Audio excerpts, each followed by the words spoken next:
Жены. Цех сборки беспилотных летательных аппаратов в районе Конотопа Сумской области. Пункты временной дислокации националистических формирований «Людь» и «Цунами» в районе Одессы. 4 пункта управления беспилотными летательными аппаратами, а также живая сила и военная техника ВСУ. Следственные Pemilihan umum di Rusia telah memasuki hari terakhirnya pada Minggu, 17 Maret 2024.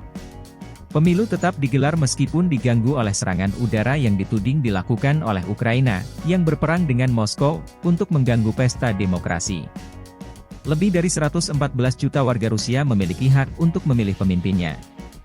Ini termasuk di 4 daerah di Ukraina yang hanya dikuasai sebagian oleh Moskow. Komite Pemilihan Umum Pusat Rusia mengatakan bahwa lebih dari 63 juta warga telah memilih per Sabtu malam. Namun protes sporadis telah mengiringi jalannya pemilu tersebut, dan perkembangan terkini dalam perang dengan Ukraina juga terus membayangi pemilihan. Pada hari Jumat, Presiden Rusia Vladimir Putin menuduh Kiev mencoba mengganggu pemilu dengan serangan pesawat tak berawak dan rudal yang semakin intensif di Rusia dan di wilayah yang dikuasai Moskow di Ukraina. Pejabat lokal Rusia mengatakan pada Minggu pagi bahwa pasukan Kiev terus melakukan serangan di wilayah Rusia yang berbatasan dengan Ukraina. Presiden Ukraina Volodymyr Zelensky, di sisi lain, tidak membahas tudingan serangan itu. Namun ia berterima kasih kepada pasukan militer dan intelijennya, atas kemampuan baru Ukraina dalam jangka panjang. Zelensky kemudian melanjutkan dengan menganggap pemilu yang berlangsung di wilayah yang dikuasai Rusia di Ukraina itu ilegal dan tidak sah. Analis militer melihat serangan harian yang dilakukan Kiev yang terutama menargetkan energi dan infrastruktur penting lainnya sebagai upaya untuk menggoyahkan rasa stabilitas Rusia dan melemahkan upaya perang Moskow. No one against Putin. Di dalam negeri Rusia, kelompok oposisi Putin terus mencoba memberikan perlawanan di hari terakhir pencoblosan.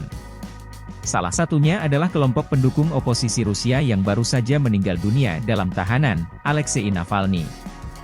Janda Navalny, Yulia Navalnaya, mencetuskan aksi No One Against Putin, yang dialamatkan untuk menggalang kekuatan demi mengalahkan Putin yang sudah bertahun-tahun menjabat sebagai orang nomor 1 di negara itu. Aksi ini sendiri dihadirkan sebagai cara masyarakat menyampaikan penolakan terhadap Putin tanpa resiko ditangkap karena mereka akan tetap mengantri untuk memilih secara sah. Kremlin telah memperingatkan masyarakat agar tidak mengambil bagian dalam pertemuan yang tidak sah. Hari ini kami ingin mengatakan kepada kita semua, tengah hari adalah permulaan, tulis inisiatif, No One Against Putin, di Telegram mereka pada Minggu pagi. Ya, sebagian dari kami takut.